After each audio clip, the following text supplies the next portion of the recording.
Thank you for listening to Comics for Fun and Profit. This is Kyle and Drew with your sneak peek at next week, episode number 709 for comics originally coming out February 15th and February 16th. Happy Valentine's Day to all our listeners out there. But before Drew and I get into what's coming up in your local comic book shops this coming week, Drew, we survived the bomb cyclone or derecho or whatever hit our little communities in our portion of Ohio. We lived without electricity. We're back amongst the non-Amish. It's good to be back, brother. It has not been a great week since 8 days. 8 days, I guess. So it was like Thursday at 1. All week they've been saying, you're going to get a half inch of ice down your way, and it's not going to be good. It's going to cause problems. I'm like, half inch of ice, really? Is that big of a deal? Well, like, man, like these trees were just snap, crackling, and popping all around me. Tearing down lines. I watched my internet line get yanked down by a tree limb. I saw a huge limb come and land on my house, and then the electricity went out. I lost my internet. And then I went and started my generator. It worked for like 3 hours and then crapped the bed. And so it didn't work. It was a bummer, right? And I had heat, so I have like and you were out for 5 days or something like that? No, 4 maybe. Let's see, Thursday, Friday, no, 3 solid days. It came back on Saturday night. So Thursday afternoon to Saturday night. My internet didn't come back until Monday. So I had a couple extra days without my primary internet. I have backup internet, but they don't work as good without electricity. Our cell service went out. Our cell tower backup generator died. And so we lost cell service for like half a day over here. And so after the devices all started getting low, and instead of having to talk to each other, my wife and I decided we would run over to the in-laws because their generator was working fine. They have a whole house generator. I was like, well, let's go over and charge up. And she's like, well, let's go stay. I'm like, I don't really want to stay at my in-laws, but I'll go charge up my devices. We go over there, and of course we don't have phones because cell's down, so we didn't call first. We just popped in, and they have invited their neighbors in, 7, the parents and 5 freaking kids in their house, and it's not a huge house anyway. And then my wife and I are there trying to find an outlet that doesn't have their grubby little Paul phones plugged into it, so that we can charge up our stuff. And then half of these kids are like coughing into their elbows, and I think you know where I'm going with this. They're snotting and sick, and I'm like, oh my goodness, I got to get out of here. I didn't take a mask with me to my in-laws, which was probably stupid, so I didn't even have a mask to use.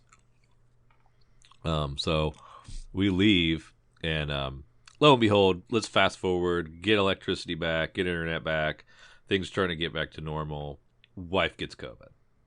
Boom. Father-in-law gets COVID. Boom. The neighbors, half of them test, and they got COVID. Yeah, no kidding, because that's where we got it from. And I'm like, oh well, I dodged the bullet, And then a couple days go by, and I start to have a little sore throat, a little sniffle, start sneezing, a few coughs, and I'm like, oh no.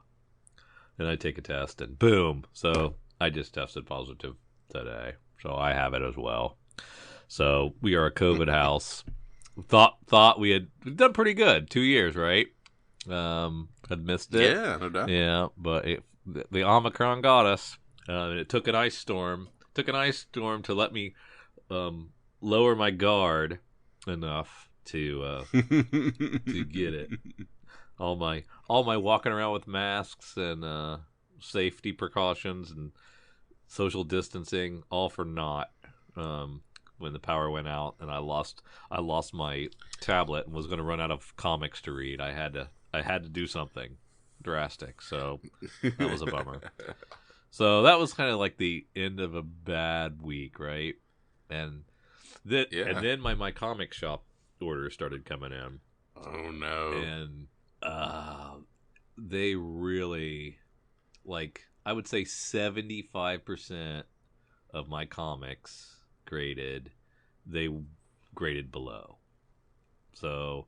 Oh wow! Okay. So 1 out of every 4, they were like, "Yeah, okay, that's what you say it is."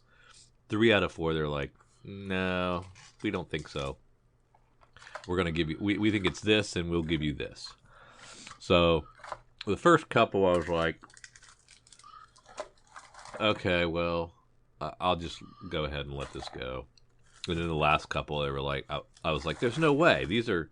I know what these look like. I know how good they are. Mm-hmm. Unless somebody jumped on the box with a Trackco or something, there's no way there's anything wrong with these. These were packed securely. I know they came directly out of a bag and board. They're perfect. Just send it back to me." So then I started like, cherry picking. I'm like, "Nope, I'll sell this to somebody else. You asshole! Send it back. Send it back. Nope, send that one back." So now I've got like. I'm building a box of my comics for them to mail back to me that I'm going to pay for to get my own comics back. Yeah. So I'm not 100% sour on the whole experience, but I don't wholeheartedly endorse it for anyone that wants to get full value for your comics. If you have a box of comics that you don't care about, that you want out of your house, my comic shop is the way to go. If they want it. If you actually want to, but they are going to screw you a bit. You are going to get bent over and raped. That's harsh. Yeah, but that's how I felt like on some of them. I mean, I'm looking down here at this one. Let me just scroll down one of my boxes to see. I said near mint. They said fine. That's a huge drop. It was Weatherman #1 from Image 2018. So instead of the $3 I was supposed to get, I'm getting 36 cents. So how much? 36 cents. So, wow, come on. So, I mean, if I would have known that was on the table, that wouldn't have went in the box. I wouldn't ship a comic to somebody for 36 cents, right? Mm-hmm. So, yep. A couple of those like really made me mad. And they still have another box, the big box that got lost in the mail for a while. And it took like 15 days to get there. Has some of my big dollar comics in it, so they haven't even processed that one yet. So that one I'm like really worried about, and I'm just gonna probably just have them send them all back to me if I don't get close to what I want out of them. But it was really disheartening to drop from near mint. Like, I'm pulling it out of a bag and board, having an unread comic I'm pulling out of a bag and board, looking at it, and then they're saying fine with no comment saying why it's fine. I'm like, are you serious? I mean, probably because you were so cheap you took them out of the bags and boards. Maybe. And maybe that screwed me. I don't know. I mean, some of them are like just like half a grade lower, and I'm like, okay, that's fine. Whatever. And, like 25% of them are the same. I say it's near mint, they say it's near mint. I say it's very fine, they say it's very fine. We're right on. But then, to go from near mint to fine, I mean, you're dropping like 7 or 8 grades there. I'm like, really? I'm that far off? I don't think so.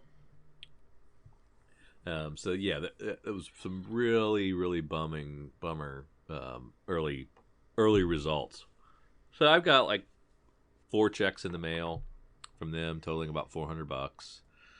And another thing that I regret doing is processing them a box at a time. I should have scanned the entire collection, organized all the offers at once, and then send them in one giant box.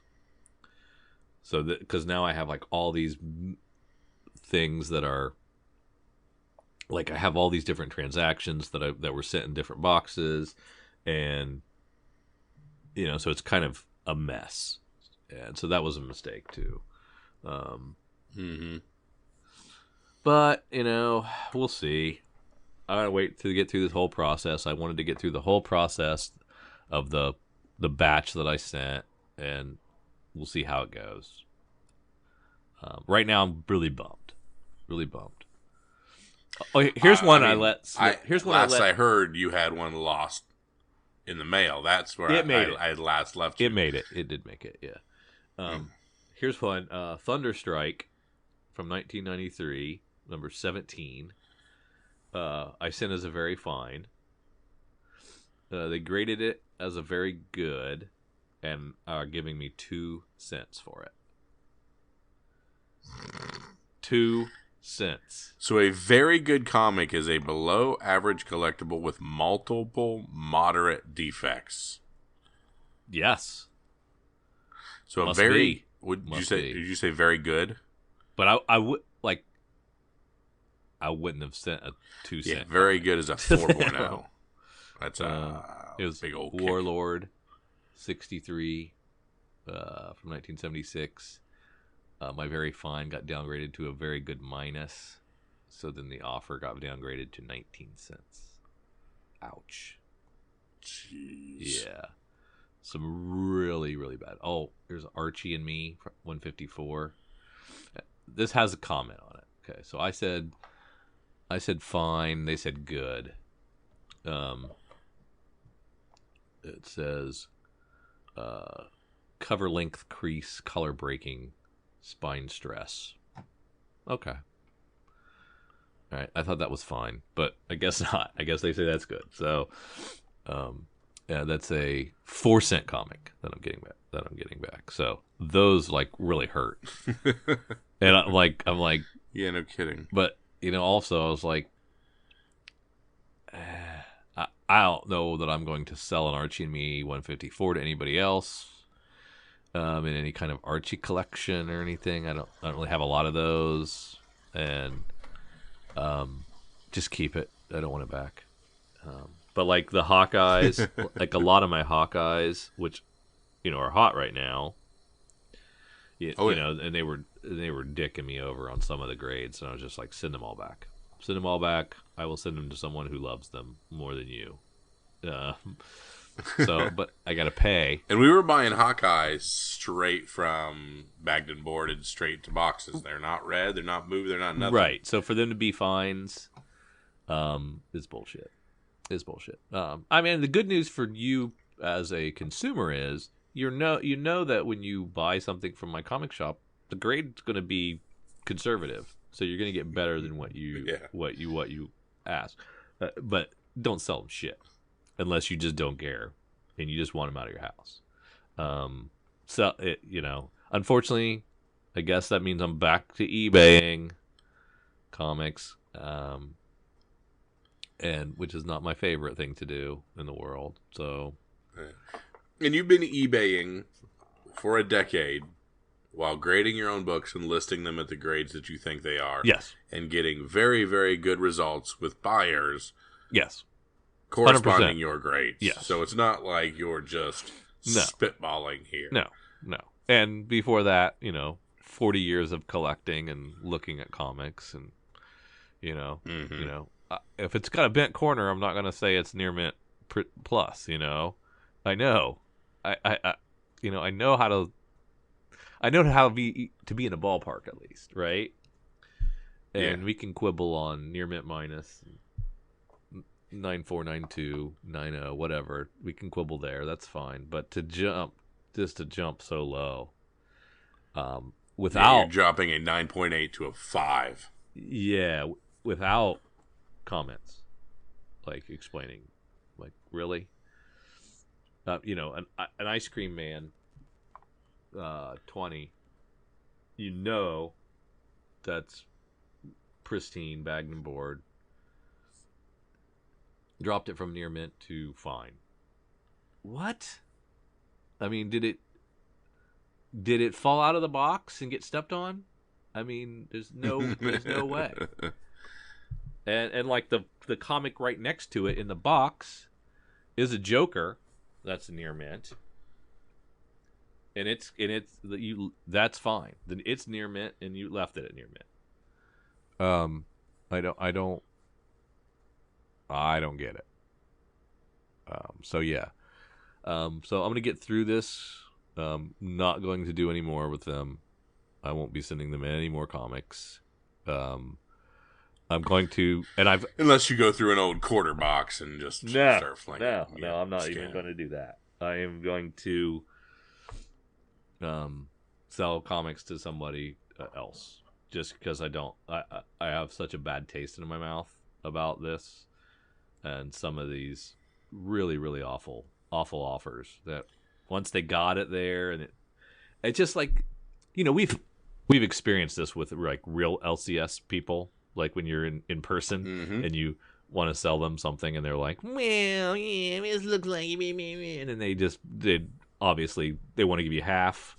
Understand that, but then they start dickering below that because of perceived imperfections. So yeah, they're the worst. And I didn't think I thought these guys were dealing in such volume. They wanted the product. That they were going to actually work with me, but no, they're going to not. They're going to be like this. So I'm going to get through this process, unless they hear this recording. Then they probably will not send any of my shit back. And then why? I mean, we're doing a fair assessment, and Comics for Fun and Profit is currently a thumbs down on doing my comic shop. So. I haven't got my checks yet. Comics. I haven't got my checks yet or my comics back, so I guess I gotta be kind of quiet about this. But yeah, I'm gonna get through this process, and then I am never gonna sell them another one, just because. But overall, a thumbs down. Overall, a horrible thumbs down so far. So boo, boo, boo. But things are looking up. We got an Ohio football team in the Super Bowl this weekend. Hey, so we're all going to be wearing our Bungles hats, our Bengals gear, for at least a day. We had the Boba Fett finale. That's good. Yeah, that was pretty cool. Yeah, I had to teach you all about who was in the Boba Fett finale. Yeah, I didn't even recognize who at the end in the end credits. And then we got Batman coming up in a couple weeks, right? Oh yeah, that is coming up, isn't it? Oh man, it's like just like 3 or 4 weeks away, I think. So there are good things coming. I've had a really, really horrible week, but things are looking up. Things are looking up. Things are looking up. And you know what else might be looking up? Whatever Marvel has to offer in previews. That's right. Of course, we like to go through our previews catalog when we get them in a given month. Just kind of peruse the items from top to bottom and see if anything catches our fancy that we think we need to make sure we order on our orders before they're due, if we can remember to put them in time, because things have been crazy. So Drew and I are going to go through the Marvel previews. We're going through it digitally, and it looks like it is a long previews, Drew. Yeah, it does. It looks like, what, 120 pages? I guess that's about right for them. Is it? That's right. Yeah, if you're looking in book form, it's front to back. But we're starting with facsimiles. Yes, and you know how much I love my facsimiles. And but we have an $8 facsimile. What? We have an $8 facsimile. Amazing Spider-Man Annual #1 facsimile edition is $7.99. Well, I definitely want Amazing Spider-Man #1. I'll probably get multiple copies of that. I think I have Spectacular Spider-Man #1 already, but I'll probably get one of these anyway to have a reader copy. And I might pass on an $8 facsimile. Just because it's 72 pages. I guess because it's 72 pages. Yeah, that's double size, right? So sure, let's go maybe with that. Maybe one, just to have it. It is pretty neat. No. I like, and the reason for all these facts. Oh, go ahead. No. Because we're celebrating 60 years of The Amazing Spider-Man. That's why. No, because we're resetting Spider-Man, starting back at 1. So there's no real reason for starting back at 1, but we've just decided we went too far and must start back at 1. So let's do it all we can. So he's out of the coma, and he's ready to go, and that's why we're gonna do number 1. Maybe it's because, but I think they're kind of saying it's also because of the 60th anniversary. I believe it's also because they have an opportunity to put 39 variants out and try to and $6 for at a price of $6. Yeah. Oof. You know, all As the other relaunches, obvious crash grab is obvious. I mean, all the other renumbers, relaunches have been, solid comics, right? Yeah, but they're not. Ooh, we're relaunching so Zeb Wells can write. Yeah, continue to write because he's already writing it. Correct. Nobody knew. What's Dirt the Shoe's female doing a good job. cover? Peach is doing a good job. And Hyuk Lee's doing a good job. The female is on issue 1, the Spider-Man variant. We're just doing it now. We're not seeing our Bengal cover. We're not seeing our Scotty Young. We're not seeing our Art Germ. So more to come. Well, who's the Rose Besh doing? Is covers. that Mary Jane in the Spider-Man costume on the Romina Jones cover? It's red hair, so I assume so. Yeah, it's redhead. So yeah. Okay. Yeah. So you're down on this. You're like, yuck. I don't want anything to do with it. This is kind of. I mean, did we need to start over? Yeah, I guess. I mean, I'm so used to it. I'm numb to it, buddy. I mean, and it looks like ooh, issue 2, the best couple in comics is done. So we're reissuing so we can talk again about the Mary Jane's Peter Parker relationship. Thank goodness for that. Yeah, I guess you didn't really need to renumber for that. Well, how about if we go to Captain America 0 and we relaunch Cap by 3 writers, Tochi Onyebuchi, Colin Kelly, and Jackson Lansing, and then Mattia de Iluis on art. Oh my goodness. Who are these people? So we're squeezing both Sam Wilson and Steve Rogers into the same book and restarting. Yeah, and who's the guy that took over in the show? What was the guy? Was it Captain Flag or something like that? What was his name? No. Yeah. I can't remember his name. Anyway, he's in there too. And there's MODOK. And we got... Is that Black Widow down there? Mm-hmm. Yeah. All right. We got Namor, because we need Namor. Yeah. Namor needs something to do. Yeah. Yeah, so... Could be interesting. That's crowded. It's going to be crowded. A lot of people. A lot of characters. Mm-hmm. 2 shields. So the significance of having a Captain America shield is completely gone because we've got 3 shields on the front cover. A lot of people with shields. Shields. And I don't know. I'm not like blown away by the creative team. So I hope it's good, but the creative team isn't really there for me. Mm-hmm. Maybe that'll get better. Let's keep going. Maybe something will go. We have Hulk versus Thor, Banner of War, Alpha number 1, which is apparently Hulk in VR.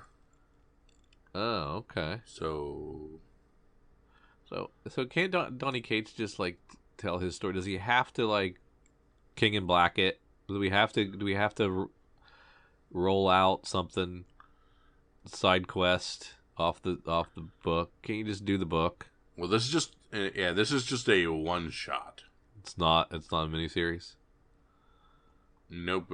Well, it perhaps will be into one, but currently Hulk versus Thor, Banner of War Alpha, is a one shot. But then there'll be a Banner of War. You got it. Which will also be Donny Cates, right? Well, I'm sure we'll be doing something in Hulk because we're also soliciting Hulk number 6 by Johnny Cates, and it is the 6th of his 6-part Smastronaut series. So we'll see where that goes from there. You know, I do like his Thor. I don't know why I'm down on his Hulk, but Hulk just didn't grab me, and I didn't give it much more than 2 issues to grab me, and it didn't do it. So you're a big fan of Mjolnir's a dude. I mean, not up to this. Not that part of the storyline. Up to this point, I've been enjoying it. Up to this point. I mean, I really like some of the other stuff, but yeah, I'm not super happy with that direction. But I'm hoping it's short-lived. So Thor 24 is $750. So we've got 1, 2, 3, 4. We've got 4 to 15 riders. It's $9, and it's $9. Why would stop jumping? Stop! I was leading to that. Oh, that was leading your to that $9. That was your thing. You were going to do okay. I was getting to that. I was setting it Kyle up. Gets all prices. Sorry about that. I believe we've had a decade of me complaining about prices. I'm unaware that this is new. Gotcha. 72 pages. What? Wonder how much it costs. $9. Wow. Sir, you're not going to believe this. It is $8.99. Holy moly. That's a lot of money. Yeah, that's a bummer. Man. That's a bummer. I mean, are we the only people that feel the pain of high-priced comics? I mean, I don't like it one bit. So we have 10 different covers here that are currently listed. If none of them are ratioed, we're spending narrowly $100 simply on Thor 24. Wow. That's a lot. There is a lot of covers there. Yeah. Holy moly. And it's just $750. We haven't even got to $800. The good news is Throg is... Yeah, we used to celebrate $800. Now we celebrate every 50 increment. It appears that Throg is on the cover, bottom left. Oh. So that's always okay. a good thing. Always want Throg. I didn't see that. All right, maybe something else will change our moods back to good. We're here at Deadpool Bad Blood number 1. Deadpool's not going to do it. We love a good... There's certain creative tombs that we're big fans of for Deadpool. Oddly enough, the creator is not one of them. The original creator. Rob Liefeld, so... Yeah, thank you. But... So, like, this is just retelling the original story. Deadpool smash hit, first ever original graphic novel, now serialized in comic form. Wade Wilson has been shooting, stabbing, and otherwise annoying people for a long time. He's made a lot of enemies, but one he can't quite place is the brutal Thumper who keeps showing up out of the blue to pound him into jelly. What is Deadpool's past connection to this beefy face smasher? Wade has as much of a clue as you do, so he decides to call in some help from an old friend, Domino. Superstar co-creator of The Merc with a Mouth, Rob Liefeld, tells his greatest Deadpool tale yet. So if this is like old Deadpool, this was before he was interesting to me. Yeah, that's true. That's true. Now, I thought Daredevil was ending with Devil's Reign. I thought Devil's Reign was like putting the cap on Daredevil for Chip Zdarsky, and it was over. Nope. He's going to start a new number 1 and just redo it again. Same team. Okay. I would be remiss if I didn't also bring up, as we're talking about Daredevil, I just read today that Daredevil is leaving Netflix, and many of the other Netflix Marvels are leaving Netflix, so make sure you get another watch at those before they disappear because I don't know where their landing spot. Oh, they're not going to go to Disney Plus? I didn't. I read they're leaving. I did not read where they're going. Oh, I thought they had to go. Oh man, somebody's got to own them. That's crazy. Do they? We're gonna celebrate Elektra's 100th issue. She didn't have an issue last month, right? So there was no 99. This is just a one shot, right? Oh, jeez. Yeah. Yeah. Yeah. So this is just a one shot to celebrate her 100th, and we're gonna bring Ann Nocenti in, which I like her. This could be good. Reading a quick blurb. Daredevil, Jessica Jones, Luke Cage, Iron Fist, The Defenders, and Punisher will all leave Netflix this March. No word on where the shows will land in the future. So, like I was saying, they're off, but we do not know the future. Okay, so when's the drop dead date to have them all watched? It said March. I didn't see it actual. Oh, it's leaving in March, so it could be March 1st. They're gone. Okay. That's crazy. I never finished Punisher or Iron Fist or Defenders. I found another article that said they are leaving February 28th, so March 1st seems like the drop dead date. So just FYI. I'm sorry, we were talking about X-Men Red #1, weren't we? We were talking about Elektra, but you didn't care. No, I'm sorry. You didn't care at all. So a typical comic is how many pages, Drew? 32? Yeah. So we squeezed in an extra couple pages so we could charge that $5 mark on Elektra 100. Well, it's a 100th issue. I mean, it's a one shot. It's a 100th issue. Is it? I'm not. Is it the 100th issue? In theory, I can't fact check these people. Yeah.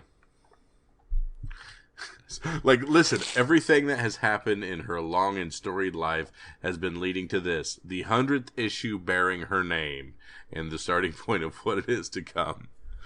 Now, do you think they counted, like, the Daredevils where she was Daredevil as Elektra's? No. Those didn't count? No. I don't think there's been 99 I don't know. other Elektras then.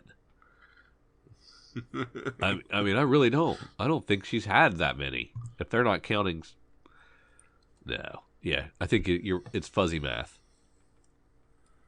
Yeah.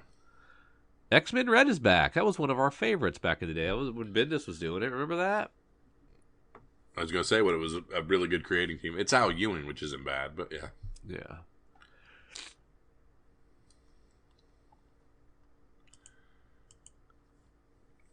It is coming out bi-monthly. Yeah. Legion of X, Cy Spurrier. I don't know. I just don't think I could get back into this X-Men now. I've been gone too long. And the Hickman stuff is pervasive, and I don't understand the Hickman stuff, so I think I'd just be lost. Giant size X-Men. Knights of X. Yeah. X-Men 92 is still a thing. But you know what? I'm excited about this Hulk Grand Design Madness #1. There you go. That looks pretty good. Here's the big dog, though. Whoa, look at that. Moon Knight Black, White, and Blood #1. Ah, cool. Hickman's doing this with Guggenheim. Somebody else.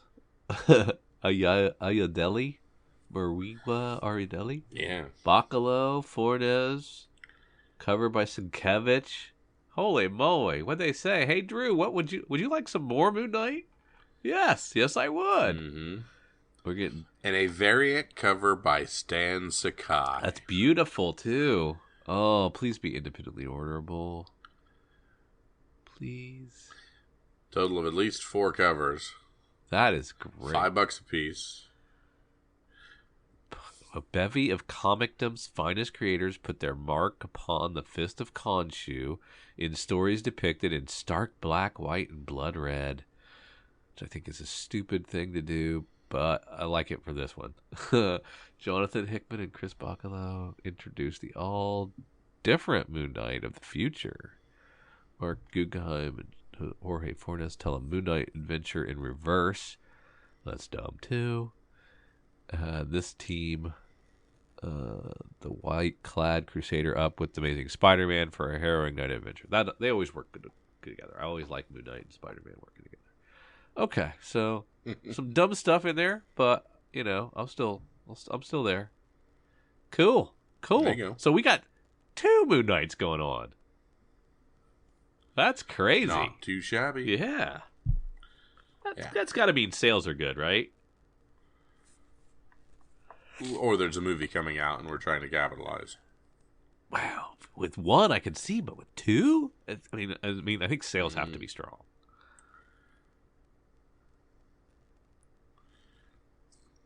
Interesting. There's a Captain Marvel. Yeah, Captain Marvel annual. See that?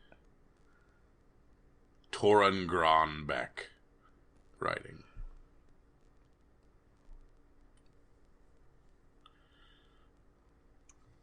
There's your Gwenverse, Spider-Gwen Gwenverse, and your What If Miles Morales, this time as Wolverine. Miles is the best there is at what he does. That's great. Cover's not as good as that Cap cover was last month, though. Yeah.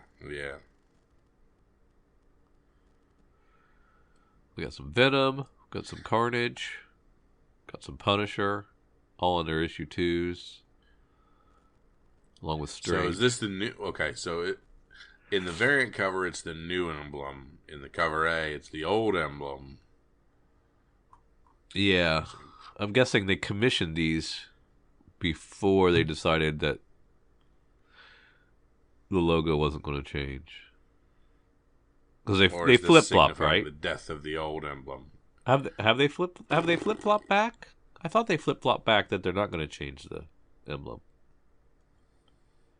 Again, when you buy issue 2, there are covers with the new emblem, and there are covers that have an old emblem. Yeah, that's true.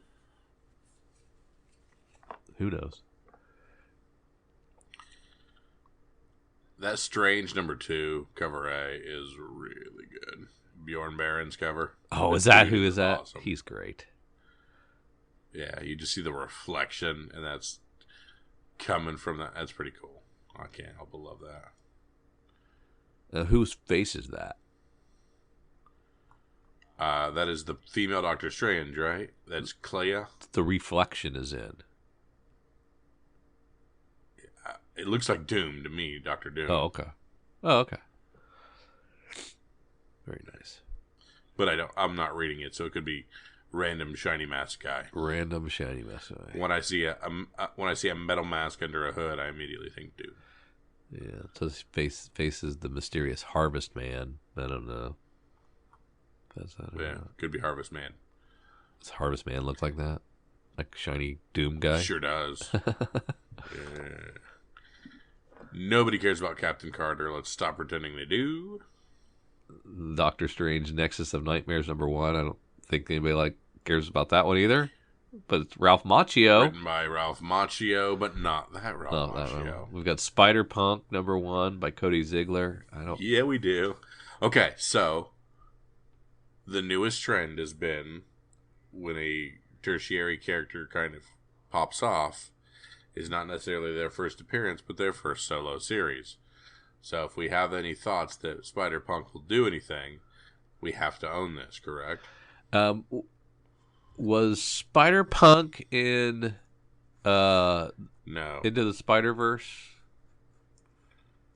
No, the movie, no.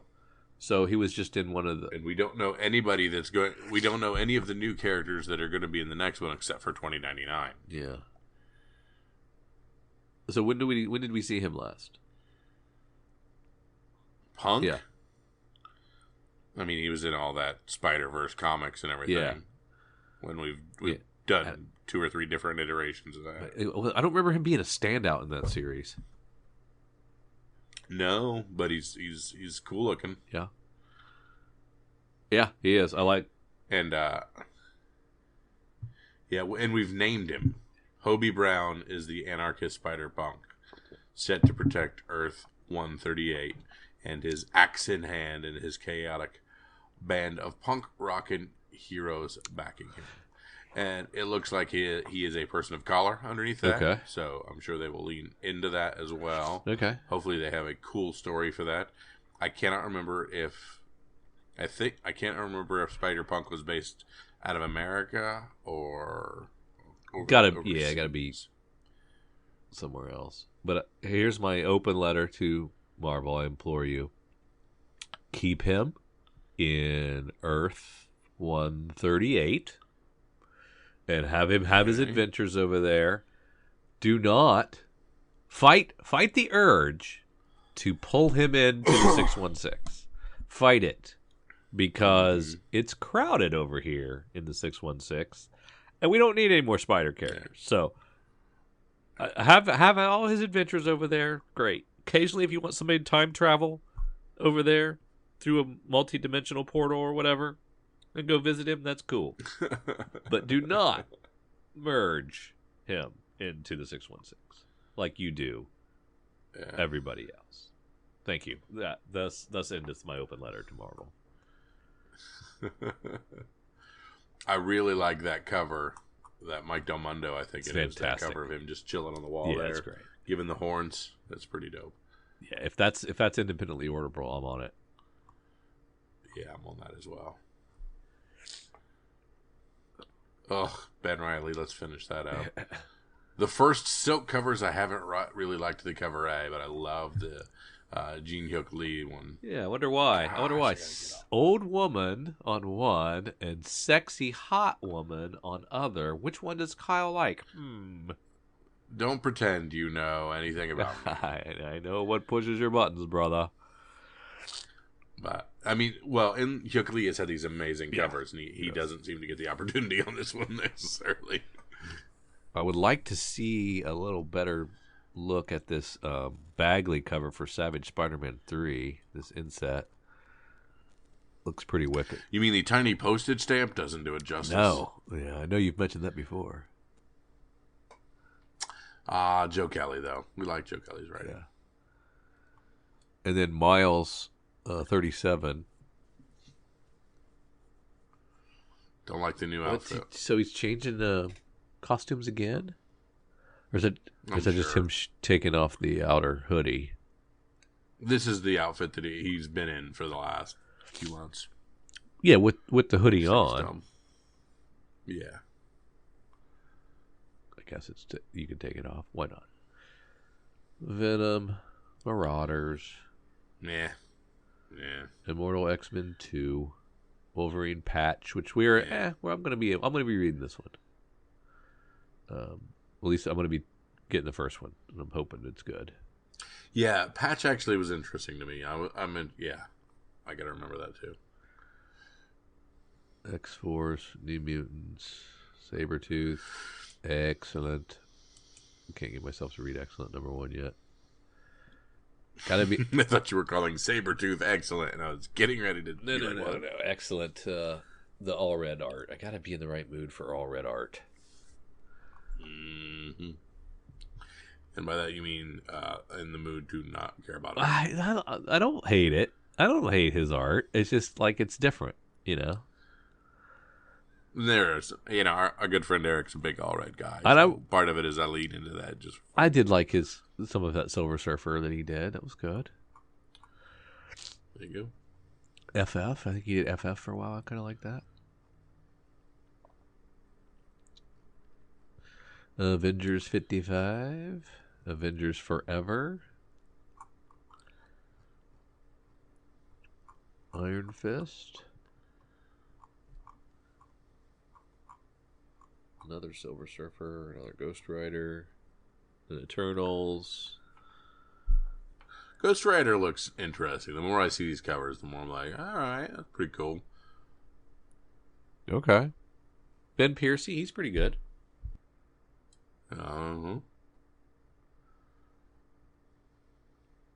This is the worst of the She-Hulk covers. Yeah. The first three have had some really that's awesome really covers. Not great.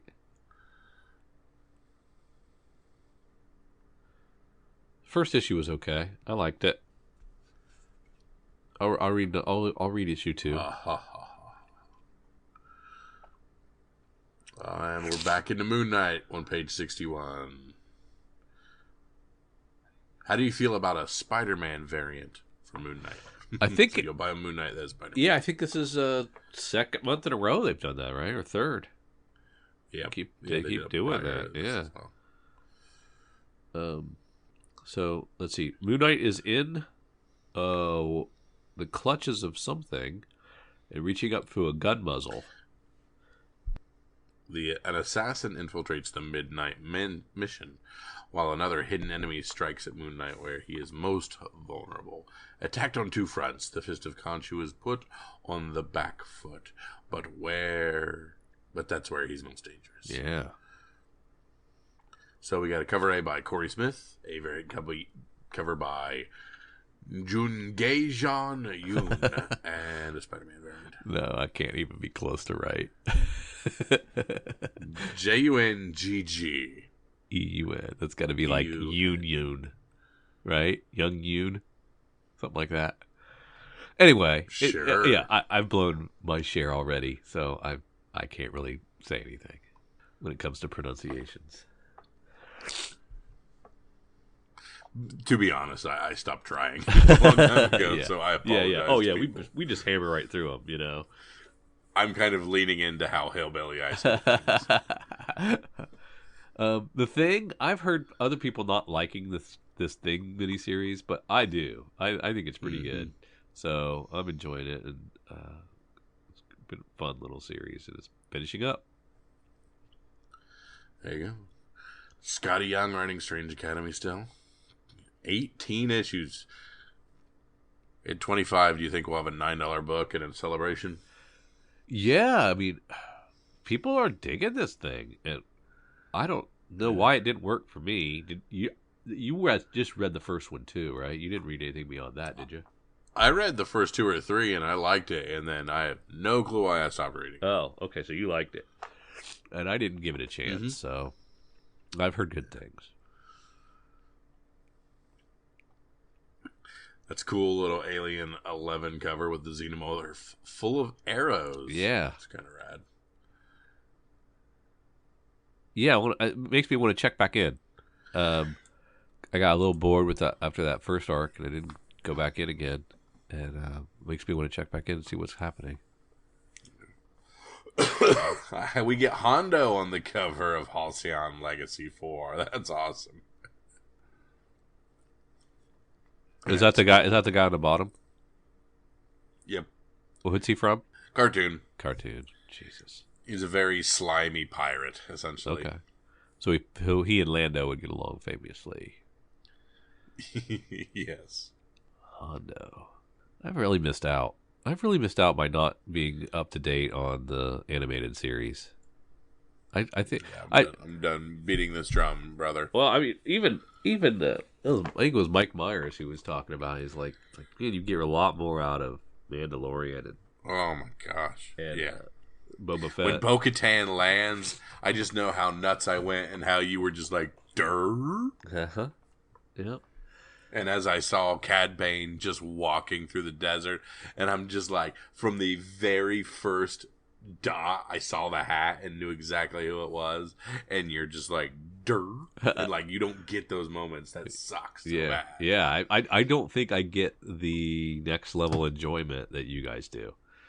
I mean, just like whenever I see the armorer, I see the horns on her helmet, and I go through all the lineage, and I know why those are there. It's so amazing. Who are we talking about? Who was that? The armorer, who is the lady that crafts all the armor for the Mandalorians, who we talked to. Oh, yeah. She's the one that, this is the way. Yeah.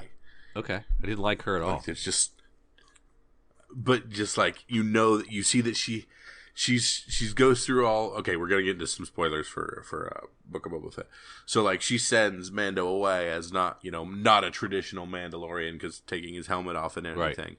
But you look at her and she's got these horns on her head because they're Death Watch Mandalorians, and we know those horns are a symbol of Maul when Maul took over the Death Watch.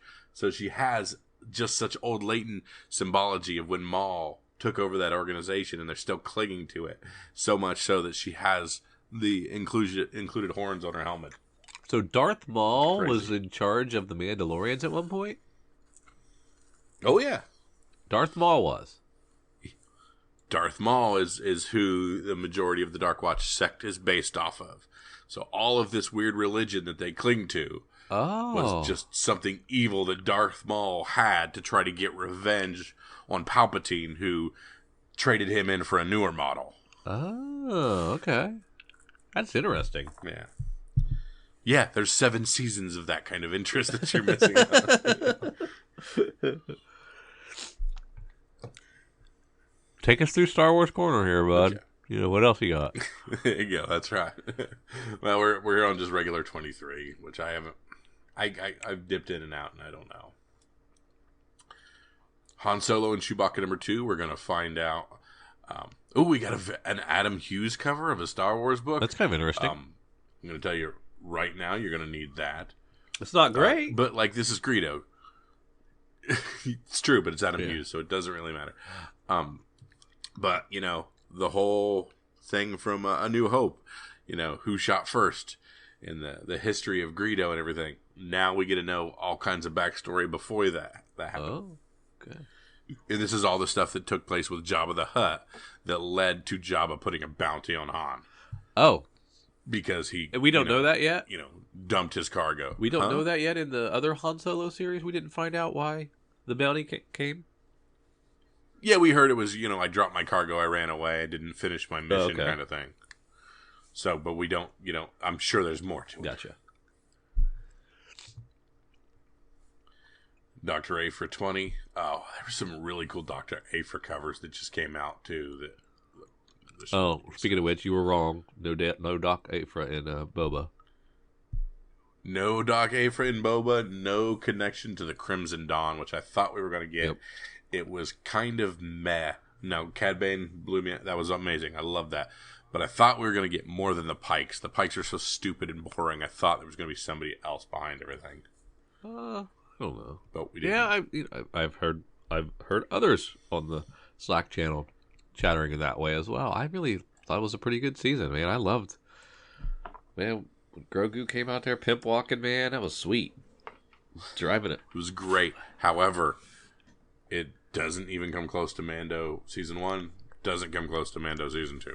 Well, no. But Mando Season 2 didn't... Well, I guess. Yeah, it was as good as Season 1. I retract that. Mm-hmm. Yeah. Okay.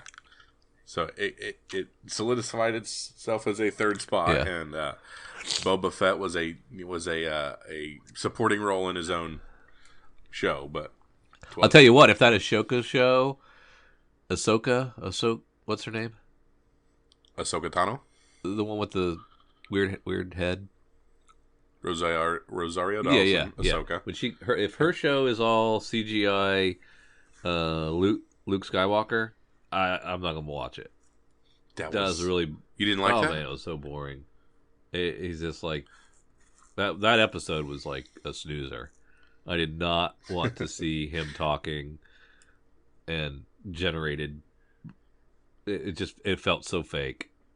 See, I got so much out of that because I noticed that the temple being built is the one that we see catch fire and the new trilogy. Yeah. So just that connection to it was enough for me to be like, I'm in. Plus, I thought they did a great job. Well, why did he do the choose this or that? You can. Yes, that's stupid. Yeah, but the irony of that, knowing what Ben Solo becomes without the absolutes of that connection, makes that an even crazier thing. Yeah, like had that choice been made there and Grogu continues on, what could that have meant for the next upcoming batch and all that? Yeah. So then, there would have been no younglings. Gotcha. There would have been, but there may have been, a bigger presence there. He may not have put so much pressure on the Ben Solos in that class of the world had he had Grogu for a longer period of time and all that fun stuff. Gotcha. Yeah. 'Tis crazy. Yeah, but it really springboarded into it's going to be a fun season 3. Yeah, it is. Know, I like it. Grogu and Mando are hand in hand. Book of Boba Fett, like watching it, I'm like, man, my kid's really going to enjoy this season. Like it felt a little bit more for kids. Okay. Book of Boba Fett. Really good. All right, and let's see, Darth Vader 22, which is leading into some Crimson Dawn stuff, which of course we're getting Crimson Reign here. Issue 4 and 5. The Knights of Ren, we're getting some here in Crimson Reign, and of course we've got a lot of questions about the Knights of Ren, so I am definitely interested in this series, finding out what's going on there. I'm going to read them all when they come out. So you say. So I say. And now it's time for Tiny Comics. Those are Stormbreakers, right? Yeah. Yeah, there's nothing until we get down through all these trades. None of these trades are hopping off at me. Just collecting everything because it's what they do. They collect it all. Donny Cates collecting Venom 6 by Donny Cates, Thor 3 by Donny Cates, Kagan Black trade.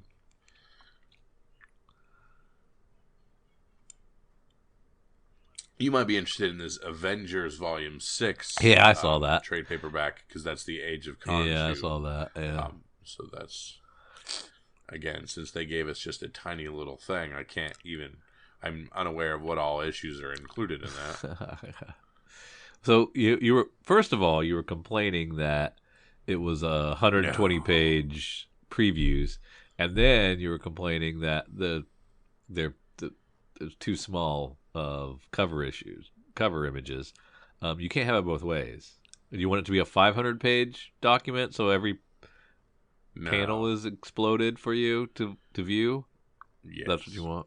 Yes. No. Did we know that Doctor Strange was in May? The movie? Did we know it was May 6th? We knew all that. Okay. Yes. There's calendars for these things.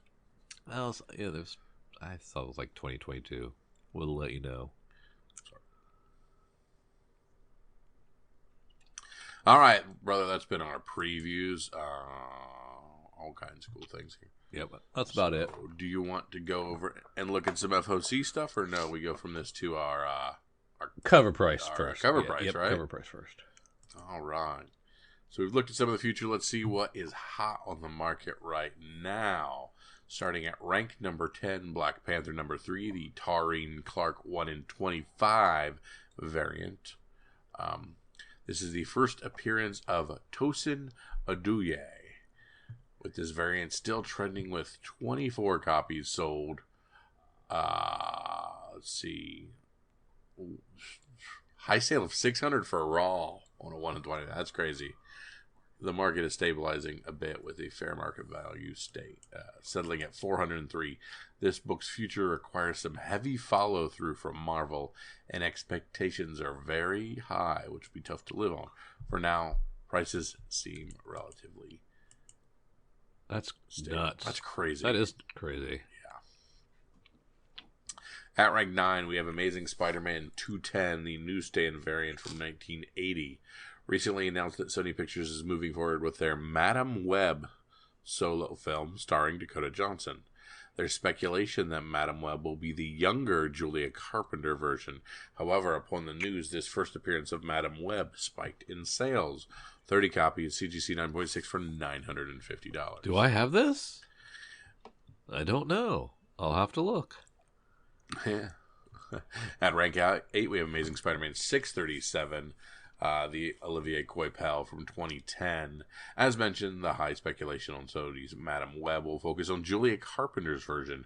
Julia was the second Spider-Woman who later became the character Arachne during this Grim Hunt storyline. And this specific issue's the new Kraven the Hunter mortally wounds Madam Web. Before her death, Madam Web transfers her prophetic powers to Julia, making her the new Madam Web.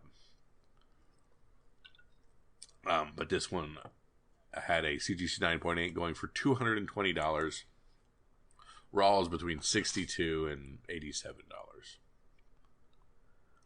Daredevil, Woman Without Fear #2, the Jorge Fornes 1 in 25, gorgeous 80s style Daredevil homage cover. 34 copies on the secondary market, fair market value, $90 and $76 because I have no clue what they consider fair market value and what that actually means. At rank 6, Black Panther 3, the Gary Frank variant. All of Tosin's first appearance issues have been briskly moving all week. This Gary Frank variant surged 44 copies, $60 for a raw. Crazy. Okay. Rank 5, Star Wars Darth Maul #3. So Darth Maul #2, I believe, is Cad Bane's first appearance, and then Darth Maul #3 is the first cover appearance of Cad Bane. Okay. So the first cover appearance, a CGC 9.9 went for $721. 62 copies moving. Darth Maul 2, which is the first appearance inside, $850 for a CGC 9.8. And there's also some debate there's a graphic novel, Tales from the Clone Wars, is technically Cad Bane's first appearance, but it's a graphic novel, so do we really care? Exactly. Yeah. Well, it was on a previews, a copy of previews. Yeah. It was in there. It was in an ad. Exactly. Yeah. Exactly. At rank 3, we have the new Teen Titans #21 from 1982. Deadline recently reported Titans sets season 4 villains Joseph Morgan as Brother Blood, Franca Paletti as Mother Mayhem, Lisa Amblavar as Jinx. Brother Blood and Mother Mayhem both first appear in New Teen Titans 21. It took about a week for the fire to kick in for these, but once it did, it took off like a rocket with 71 copies, $190 for a CGC 9.8. Note, Jinx's first appearance via cameo is in Tales of the Teen Titans 56 and full appearance in 57. At rank 2, we have Amazing Spider-Man 88. In today's comic collecting world, any Marvel first appearance is instantly hot. This particular issue featured the first appearance of Queen Goblin. While she's nowhere close to hitting Tosin's numbers, sales are brisk, with a solid 157 copies sold on the secondary market, $16 for a raw. And at rank 1, of course, the standard Black Panther #3. Tosin holds on tight with the #1 spot for the second week in a row. His first appearance moved 188 copies online. Fair market value of $57. Let's see what this continues to do. Well, I'm going to be a hard pass on the Queen Goblin because I went down the Red Goblin rabbit hole and gobbled up a bunch of those. That did not pan out. So, no Queen. Got Goblin. No more goblins for me. I'm done. At rank 11, we got Rift War #1 from 2009 Marvel. The Rift War cycle is a TV series adaptation of fantasy books in the works. Moved 19 copies of this comic adaptation from 2009, and so it's up to $30 for a raw, from being a $1 book. Thor #21. Not bad for a $1 book. Yeah, not bad. The God of Hammer's first full appearance in Origin sold 113 more copies this week and had a high sale of $28 for a raw. Rank 13, we have Hulk #3, Ryan Otley. The first appearance of Black Hulk moved 86 copies this week with a 7-day trend of 93%. Had a high sale of $26 for a raw. Number 14, we have Moon Knight #1 from 1980. Continues to spike. We had a high sale of $9.85 for a CGC 9.8. Moved 57 more copies. Rank 15, we have Tales of the Teen Titans #57 from 1985. 21 copies sold. Had a high sale of $108 for a CGC 9.8. At rank 16, we have Amazing Spider-Man 88. The Mark Bagley 1 in 25. Queen Goblin isn't on the cover, but This moved 57 copies and had a high sale of $55 for a Raw. At rank 17, we have Strange Academy 15, which is Gaslamp's first cover appearance. 49 copies moved and $23.65 for a Raw as the high sale. At rank 18, we have DC Festival of Heroes, the Asian Superhero Celebration #1, the Art Germ variant from last year. DC's recent Monkey Prince release sparked his first appearance in this Festival of Heroes issue. While he appears on the cover of the 1 in 25 variant, this Art Germ Batgirl variant was more accessible, helping to move 35 copies and had a high sale of $80 for a CGC 98. I think I have that Art Germ Batgirl variant because I liked it so much. Oh, really? Yeah, it's an awesome cover. Rank 19, Star Wars Darth Vader #1 from 2015. The official first appearance of Black Santin is hanging on. Sold 42 more copies at a high sale of $350 for a CGC 98. And since we know how Boba ended, this is the better investment. Yep. At rank 20, we have Ultimate Fallout #4. Miles' first appearance continues to sell 31 copies, and this one sold for $4,000 for a CGC 98. Whoa. Fantastic. All right, Drew, let's look into our FOC products. FOC is our final order cutoff. It's our last bite of the apple on a few things coming out here in the near future that we want to make sure we're not missing if we get some extra art or all kinds of little cool stuff. Our items for our DC are due on, is it Saturday now? Or no, it's on Sunday. And then the rest of our items on Monday to most FOC retailers. Let's start with our DC items, Drew. Or our things through Lunar. Yeah. And the email just came through, so if you do want to pull the order form down, you can. Gotcha. Batgirls. Interesting. Lots of fun covers there. Batman, Superman, World's Finest #1, cover C, Art Germ. Yeah. I have so many of his Supergirl covers, the original ones he kind of hit the market with. So this one hits me right in the feels, and I love that cover. Yeah, and you can, it's not ratioed or anything. You can get it. There you go. Batman, Superman, World's Finest #1, cover F, the 1 in 25 Chip Zdarsky slap battle card stock variant. So they took the meme of the original Batman slapping Robin, subbed in Superman, put it on a copy, on a cover, and charged a premium for it. Oh, is it? Yeah, that's right.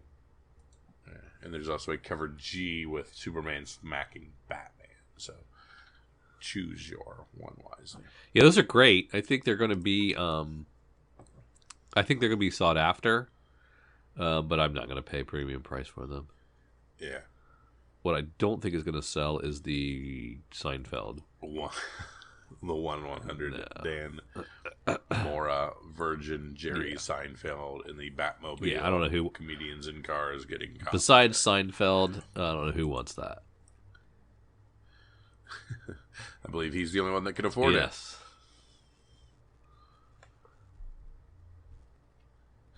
Some really cool Catwoman covers.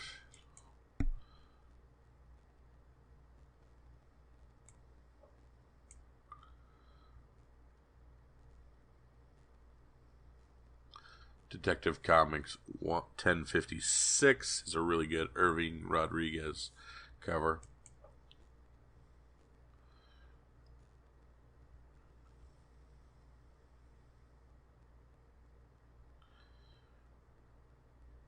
Anything else in DC catch your eye, Drew?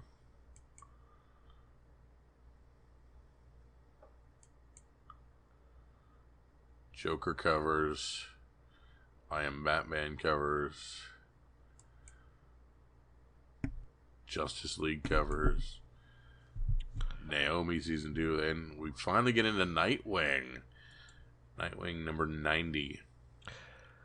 I was Bruno carrying on a Redondo conversation on the with A. you with my mute button on, by the way.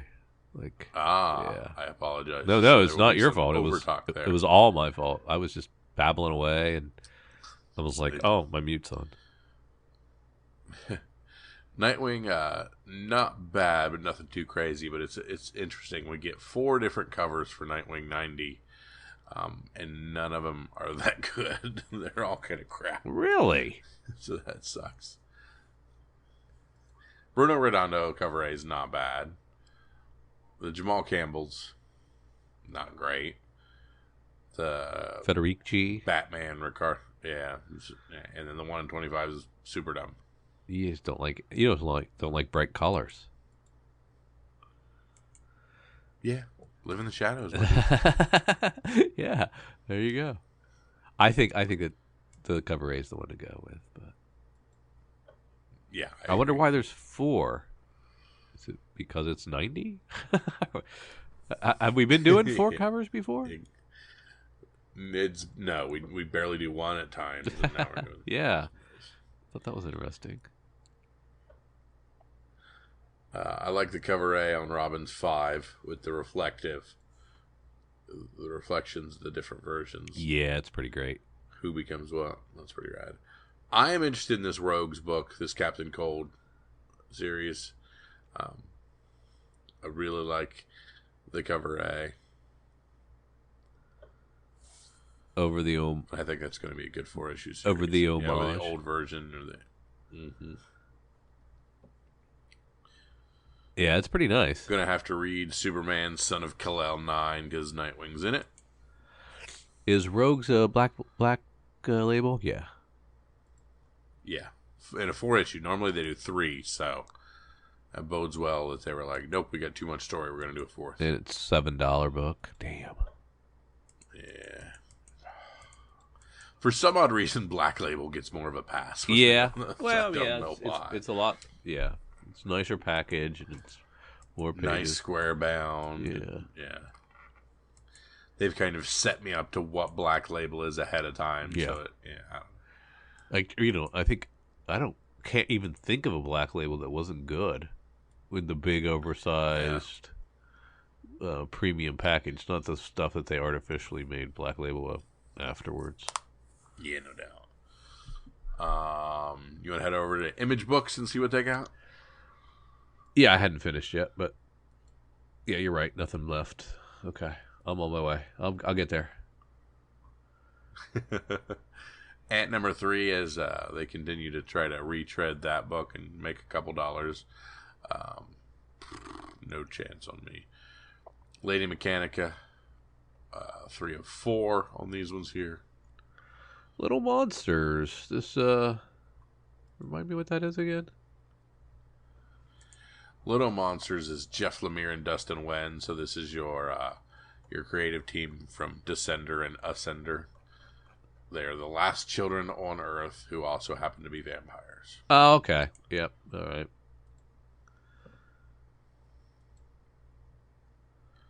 Radiant Red. You did not like Radiant Black, so I'm doubting you will be doing anything with Radiant Red. Will not. We have a New Masters number 2. Yes. Okay, yeah. I enjoyed the first one. It was kind of like a futuristic world where like alien ship had landed and like taken out some of the big major cities. So some of these other cities had to become new ports, and like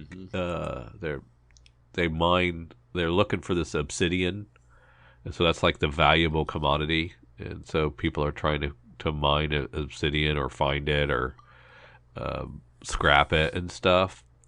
It was kind of cool. I liked it. Want to keep reading. So there's no way we can not buy Spawn 327 cover B. I mean that's your low hanging fruit, right? Correct. I don't know if it's what it says about me, but I'm sick of these homages. You said that on the black right 300 version. Yeah, and you were right about it. It was money. But I hated it. I still hate it. Can I still hate it? If I hate something, why would I buy it? Just for money? Make money off of it. Yeah. I don't do that. Not everything is fun. No. Some things are just for profit. They all got to be a little bit of fun. Down into Dark Horse? Nothing. Speaking of no fun. Nothing in Dark Horse. IDW has the Killlock Artisan Wraith. Killlock Artisan Wraith, #1 of 7. It unifies 4 criminals in a quest to escape their deaths. Huh. I don't know. It's a weird title.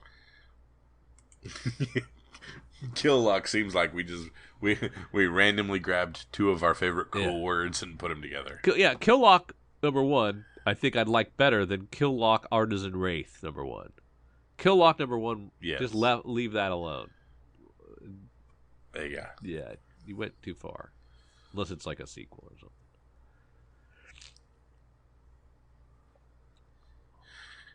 Get your numbered Spider-Man before they renumber. Oh man, we're not even going to get to 100. They're not even going to let us get to 100. No. We're not. Why?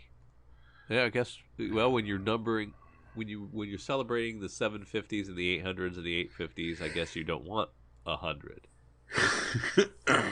You gotta pick which ones you need $8 out of. But wait a minute, though. When we got to 25, we did an oversize. When we got to 50 and 75. Yep. That doesn't make any sense. Yeah. I don't understand their marketing wizards. It baffles me. Oh, you excited about Carnage? All that Carnage? Oh, yeah? Yeah.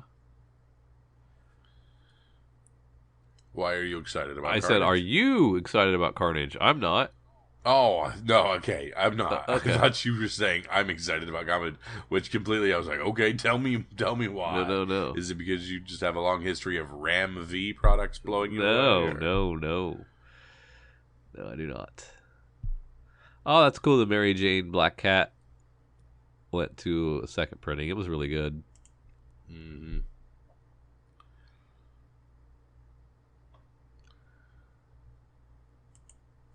Reckoning War, I haven't read that yet, so I don't know if it's any good. Or its subsequent spin-offs.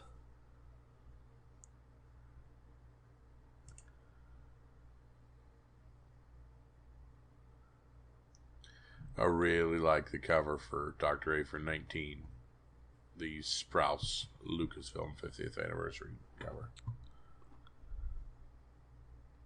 What is it? Bo-Katan. Oh, okay, cool. Halcyon Legacy #1 went to a second print, so that's cool.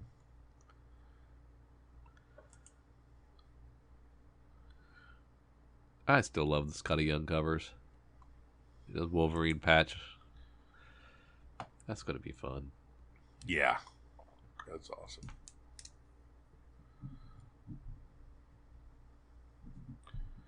I'm down into Dynamite, and it's all about Betty Page. Lord.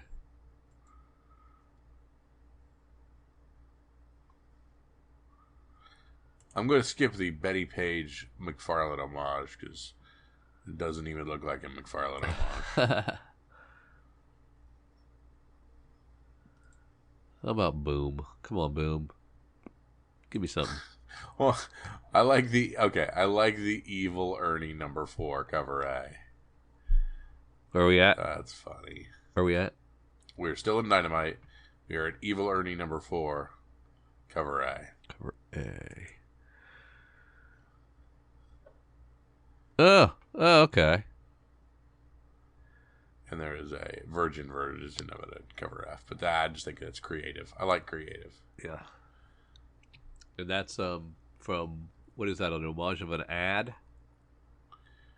Yeah. Or like a magazine cover? Yeah, it's the suntan lotion girl cover or whatever it is. Yeah. We're running out of things to homage. We're homaging the homages. From Boom, we got nothing. Yeah. Back half. Broken Souls Ballad #1 from Black Caravan imprint. Interesting. The Cimmerian Hour of Dragon #1 has a variant cover that's an homage to Secret Wars. Kind of cool. Oh, okay. Kind of nice.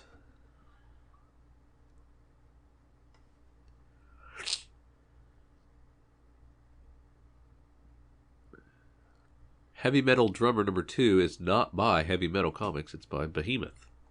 I got a little confused there for a second. I was thinking it was Heavy Metal presents Drummer #2, but no, it's Heavy Metal Drummer.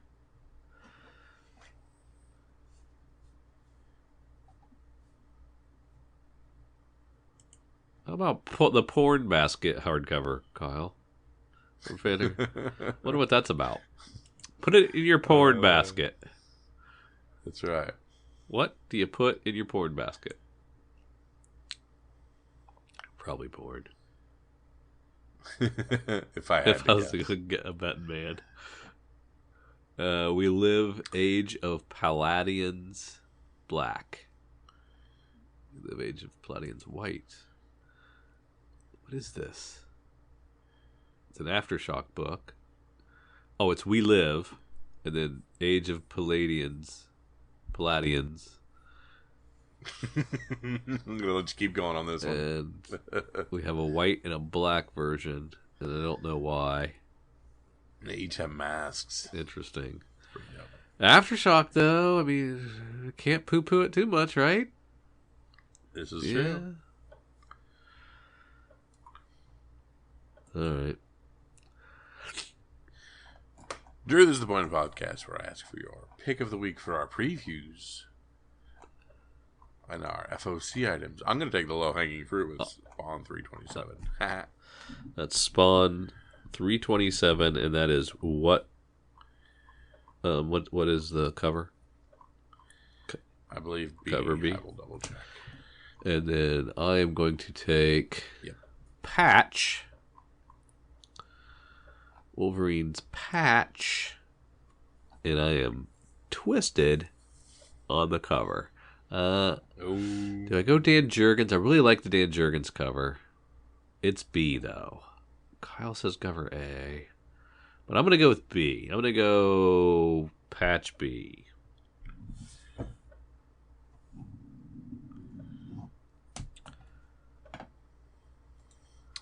All right, Drew, let's head over to some more stuff that's currently selling on the secondary market. Let's go over to our good friends at comicbookinvest.com, CBSI, and let's look at their Hot 10 list.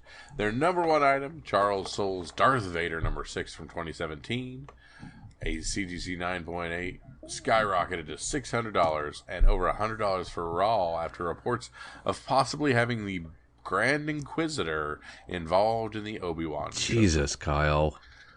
Yet another character that you know nothing about. Wow. Because you don't like things that are animated. That's amazing. Yeah. And I poo-pooed this book, too. I was like, this Charles Soule Star Wars sucks. I'm not reading it anymore. Damn it. I was on Vader early, but that was a good series. Yeah. Land of the Living Gods #1, the Ambassador variant. This is an Aftershock book. The cover A is still over $10. The one in 15 is hitting $35, and this one is $100 doggone dollars. Anyone reading the story yet?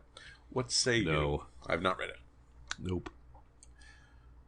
At rank 3, we have Amazing Spider-Man 637, continuing its upward climb to over $75, close to $100 raw. People are definitely on board with Julia Carpenter as Madame Web for Dakota Johnson. Crossing our fingers for you all that this pans out. Fantastic. Amazing Spider-Man #15. A 4.0 is $2,000. A 5.5 is $3,000. Russell Crowe joining the Craven movie isn't really huge news, or is it? Are we even that excited about that? Well, I mean, we saw what they did with Venom.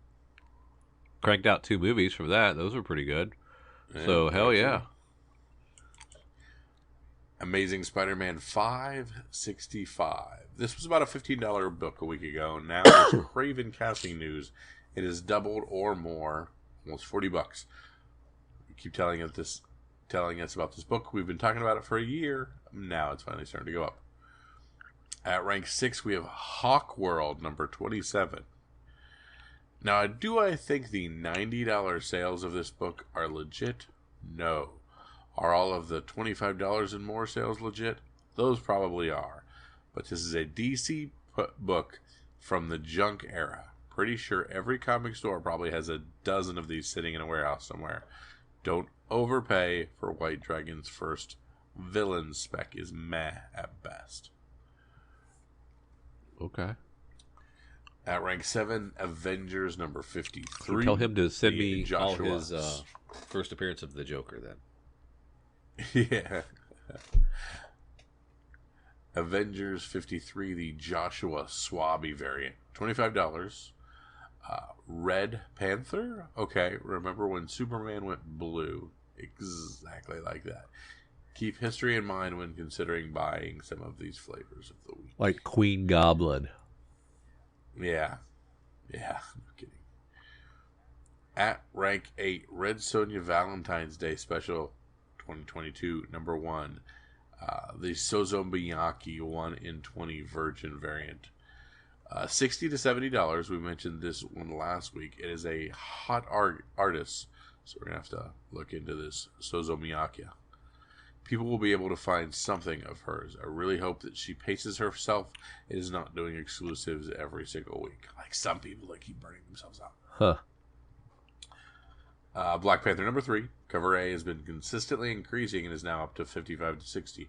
Who knows what the future holds for this character, but man, has there been a lot of money funneling through so far. Kanan keeps paying off for me. Kanan number 12 at rank 10. I really hate this first cameo, first full argument more than you may ever know. I think it is detrimental to the hobby as a whole because it creates arguments that just shouldn't be there and disperses purchasing power. In any case, the first cameo of Grand Inquisitor is here. 50 to 60 for a raw. Honorable mention, Star Wars War of the Bounty Hunter number 4, the John Tyler Christopher variants. What a weird set of books. First and second prints look the same. Holiday variant that's released in February. The cover art looks great, which is why first prints are selling for over $125 and second prints for $60. And the other honorable mention, Top Notch Comics number 21, a 3.0 sold for $1,700 this week. That's $250 more than a graded copy sold for last month at the same price that a 5.5 sold for back in November. What a weird cover. The one girl looks like she is 3 feet tall compared to the other one, and the green monster reminds me of the yikes emoji. That is weird. It's an old comic. Yeah. It's an old Black Hood. All right, it's sneak peek time. All right. Yeah, let's head on over to Previews World and Lunar for our sneak peek. Let's start with our Lunar items. Sneak peek at next week is, of course, where Drew and I tend to pick out what's coming out in your local comic book shops and what you have to make sure you run to your FOCs and get. I don't know. I mean, I love all these covers, but they never do anything for me, spec-wise. The detectives. What about Spout? This Call of Icarus from Scout Comics. Yeah, it looks pretty good.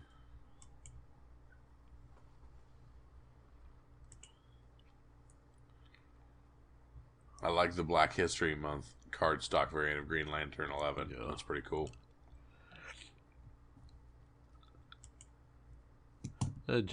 See, these Nightwing covers I like. Both A and B are good Nightwing covers.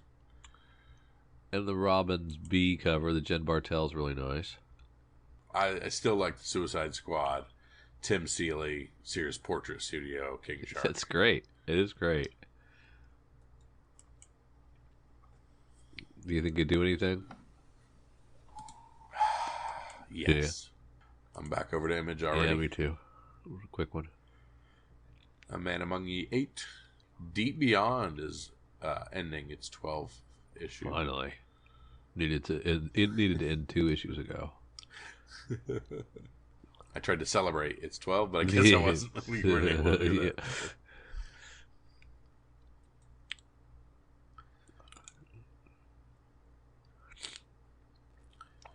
Walking Dead 33, classic. Cover B's aren't what we normally saw with 33, but man, that cover C, that Delmundo with the eye is so good.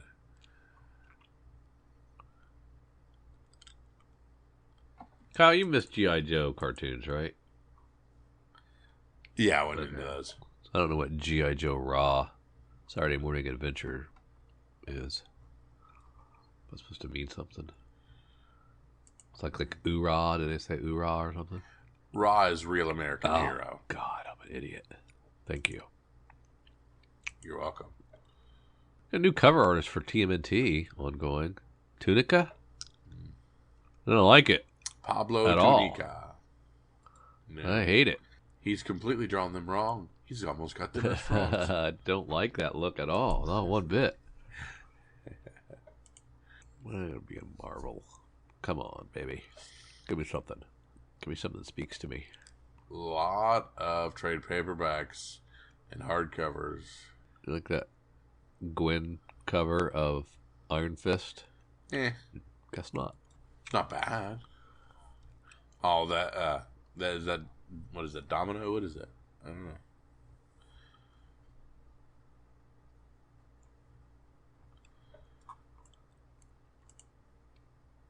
Yeah, man, bummer.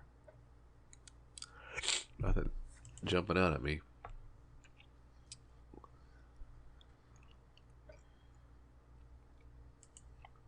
I'm down in the back half and almost. Yeah. I'm still in Boom. Sorry. I was gonna say I stopped at Boom. House of Slaughter 3 going to a second print. Yeah, nice little.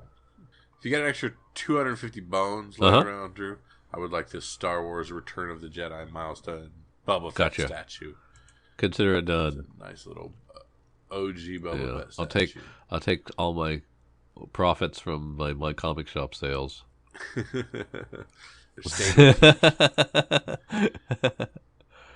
That's Lion and Eagle #1 from Aftershock. Is that something I can get behind? Garth Ennis. Oh. Aftershock, Garth Ennis. Hold on. Prestige format. Miniseries. It's a war book. Ooh. Imperial Japan still commands most of Asia, determined to regain their hold on Burma. The British send a special forces unit, the Chindits, deep behind Japanese enemy lines. Oh, man. I like this. It's $8, but... oversized prestige, Garth Ennis. Lion and the Eagle. That looks gorgeous. You're saying it's worth it? I'm saying if anything's worth it, it's going to be a little Garth Ennis war book. I get excited about something. There you go. Forsaken #1 from Second Sight Comics. London in 1883. Angel of Death. One as cool as I thought it was going to be. There's Quad again. I thought we already had Quad. Huh, okay. It already came out. We decided that Quad, there's Quad is a series of books. Okay. These Damn Kids from Second Sight. That looks spooky. Yeah. That's Kyle's life story right there. Until My Knuckles Bleed from Behemoth. This is a Netflix movie already. Is this another volume of Watch Dogs? That's the video game, right? Yes. Watch Dogs Legion is the second game. Interesting. Okay, am I gonna go DC or am I gonna go overpriced war book, Kyle, for my pick? You're going overpriced war book. You think? I don't know. Yeah. All right, I'm gonna go overpriced war book. I think you're right. I'm going the Lion and the Eagle. Yep. Aftershock. Yeah. And I'm going with my Sears Portrait Studio King Shark. So you're going DC. Suicide Squad, King Shark 6 of 6. Okay, so we went Image, Marvel, DC, Aftershock. We didn't go all big two this time. That's good. That's right. We like to spread the love. Speaking of spread the love, thank you guys for tagging along with Drew and myself as we come back and we went through and dove through everything here. Head on over to patreon.com, search Comics for Fun and Profit. Be part of our community. Throw us a couple bucks. Join our Slack and chit-chat with us more than once a week. Get some insight into what Drew's going on, how awful things are going, and see if things are taking a turn for the better anytime soon. We would absolutely love to hear from you guys. So for Drew and for myself, see ya.